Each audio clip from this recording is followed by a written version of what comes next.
ভক্ত যদি চায় সব কিছুই করতে পারে।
আর এখানে যেতে রয়েছি।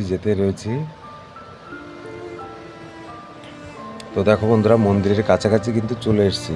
তো দেখো বন্ধুরা, মন্দিরে ঢুকে গিয়েছি। আমি সব কিছু তোমাদের দেখাতে পারলাম না। এই বাঁ পাশের যে মন্দিরটা, এটাই আসল মন্দির, খাচুরশ্যাম মন্দির। আর দেখো মন্দিরের ওপরে কত সুন্দরভাবে সাজানো। আর এখানে দেখো, এই দেখো হাত দিয়ে আমাকে কিন্তু ক্যামেরাটা ডাউন করে দিলে। ওই দেখো মন্দিরটা দেখাতে পেরেছি একটু। আর এই পাশে আরেকটা মন্দির আছে। এই মন্দিরটাও খুব জাগ্রত মন্দির। তো জাগ্রত মন্দির তোমাদের দেখালাম। দেখানোর পরে বেরিয়ে আসলাম।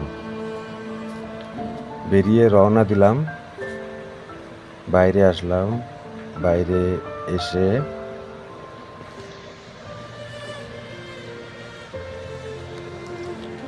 বাইরে আসার পরে দেখো সবাই ওখান থেকে কেউ দাঁড়াতে দিচ্ছে না। ওখান থেকে সবাই রানিংয়ে বেরিয়ে যাচ্ছে, কারণ এত পরিমাণে ভিড় হয় আর এত লোকজন হয়। তো দেখতে পাচ্ছ,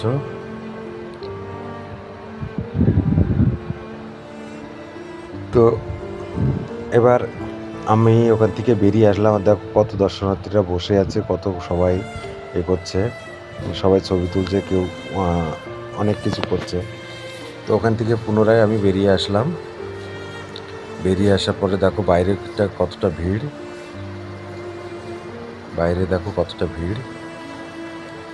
তো ওই জায়গায় থেকে আমি রওনা দিলাম। তো আমার দাদা বৌদি প্রসাদ কিনছে। প্রসাদ কেনা হয়ে গেল, আমরা বেরিয়ে পড়লাম আবার নিজেদের রুমের উদ্দেশ্যে। তো দেখো কতগুলো দোকান আর কত সুন্দর লাগছে সব কিছু। তো ফাইনালি সব কমপ্লিট হয়ে গেল, বেরিয়ে পড়লাম মন্দির থেকে। মন্দির থেকে বেরিয়ে যেতে যেতে দুপুর হয়ে গেছে, কিছু খাওয়া দাওয়া করতে হবে। তো সেই কারণে একটা হোটেল রেস্টুরেন্টে চলে যাব। তো বন্ধুরা, রেস্টুরেন্টে ফাইনালি চলে আসলাম। দেখো রেস্টুরেন্টটা কত বড় আর কত লোকজন। তো রেস্টুরেন্টের অর্ডার করতে হবে, তারপরে খাওয়া দাওয়ার আসবে। তো আমি একটু হাত ধুতে গিয়েছিলাম, তখন একটু ভিডিও করে নিলাম।